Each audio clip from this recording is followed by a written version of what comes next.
더불어민주당 서울시장 예비후보죠. 이 정원호 전 성동구청장에게 2022년 지방선거 때 500만 원의 고액 후원금을 낸 인물들이 재직한 업체 8곳이 최근 5년간 성동구에 총 541억 원 규모의 사업들을 경쟁 없이 수의 계약으로 따냈다. 이런 보도가 나왔습니다. 이 8개 업체가 전체 수의 계약의 75%를 가져갔다고 합니다. 이 정도면 단순 계약이 아니라 명백한 특혜이고 또 나아가 유착이 아닌가 이렇게 볼 수 있을 것 같은데요. 이 상황은 어떻게 보고 계세요? 이게 뭐 전체로 통째로 우연일 가능성이 얼마나 되겠습니까? 저는 그리고 지금 정원우 구청장에 대한 검증의 방향이 제대로 잘 되고 있다라는 생각을 좀 하는 것이, 우리가 소위 그 정원우 구청장에 대한 검증은, 그 검증의 본질은 더 많은 예산을 이 사람에게 맡겨도 되느냐라는 것이 결국 핵심이거든요. 그러니까 성동구청장 당시에 있었던 일들을 제대로 검증하면 되는 겁니다. 그리고 정원우 구청장 같은 경우는 아직 제대로 검증의 무대에 섰던 적이 없기 때문에 명백하게 하나하나 다 검증해야 되는 상황이다라는 말씀을 드리고, 그러니까 아까 지금 정원우 구청장의 그 검증의 본질이 더 많은 권한을 이 사람에게 맡겨도 되느냐라고 했었던 것에는 성동구청장이 다룰 수 있는 예산의 규모가 있을 것이고 서울시장이 다루는 예산의 규모가 있을 것인데 후자가 압도적으로 크잖아요. 그래서 이 사람에게 더 큰 예산을 맡기고 더 큰 인사권이라든지 아니면 인허가권을 맡겨도 되느냐라는 것이 이 검증의 핵심이기 때문에 지금 이제 나가는 뭔가 수의 계약에 대한 어떤 의혹이라든지 이런 검증은 제대로 해야 된다라는 생각 좀 합니다. 어떻게 보고 계세요? 뭐 유착이다라고 단언할 수 없지만은 뭐 부대변님이 더 말씀 잘하셨는데 이걸 우연이라고 보기가 이렇게 쉽지 않죠. 75%나 되고 그리고 다 고액 후원한 업체들이 총액 541억이나 따고, 원래는 공공은 오히려 특히 공무원 단계에서는 자기들이 이제 일선 늘공들은 자기들이 책임지는 상황을 상당히 싫어합니다. 그래서 늘공 단계에서 만약 이런 위반이나 이런 게 나왔을 때 수의 계약을 결정할 수 있는 경우는 거의 없을 거예요.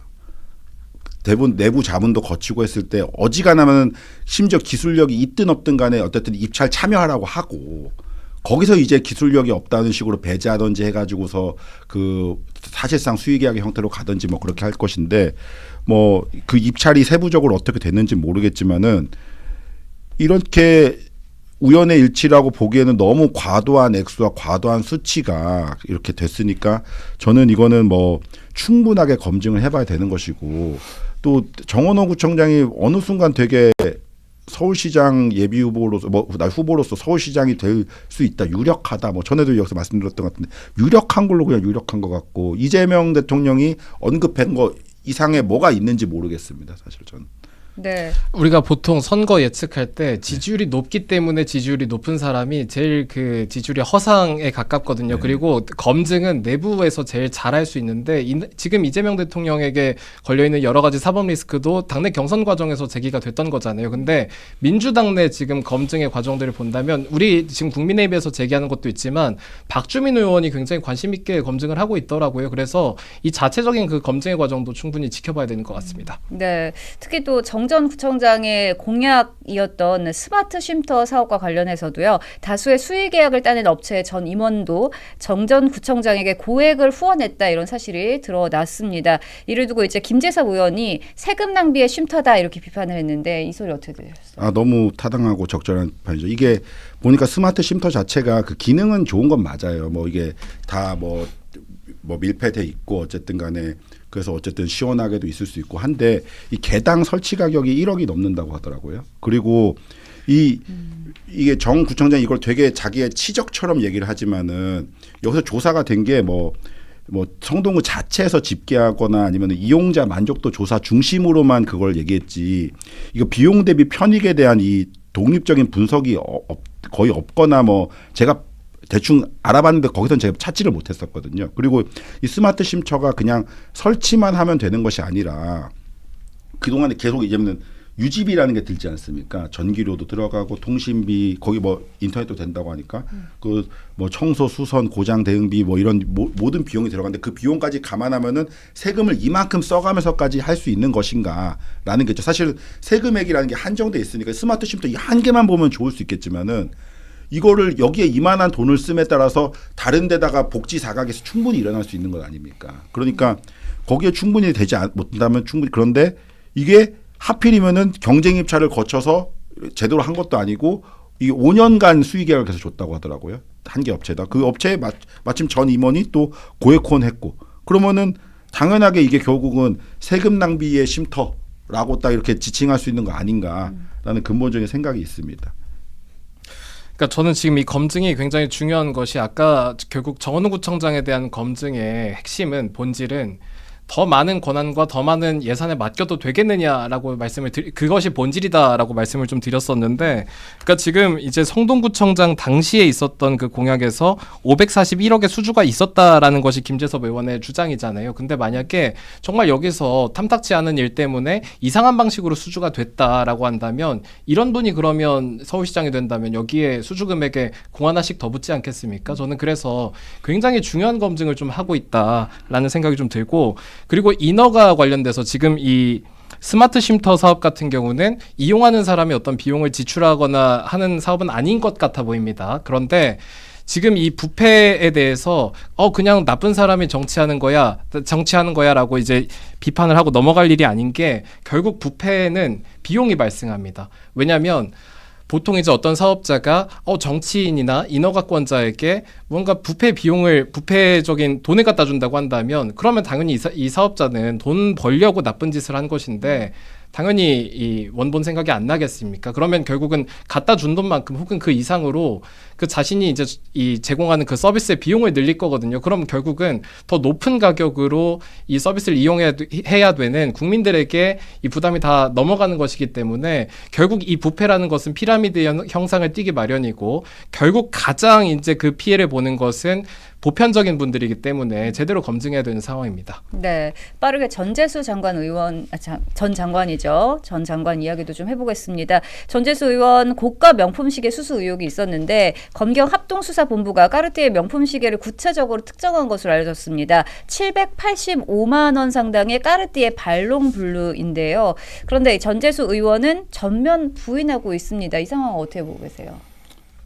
어쨌든 시계까지 특정됐으면 사실 뇌물이 사실 특정하기가 되게 어렵거든요. 뭐 준 사람 받은 사람 다 내밀하게 하고, 그러니까 제가 여기서 말씀드린 딴 데서 말씀을 모르겠는데 사건 하다 보면은 그 당시 서로 대질하거나 아니면 따로 얘기하면서 상황 같은 것도 얘기를 합니다. 전면 부인하면 어쩔 수 없겠지만 뭐 만나긴 만났다 이런 식이 되면은 만났을 때 뭐 그때 뭐 몇 시인데 그러면 그때 창가에 해가 어떤 각도로 들어오고 막 심지어 그런 얘기까지 하거든요.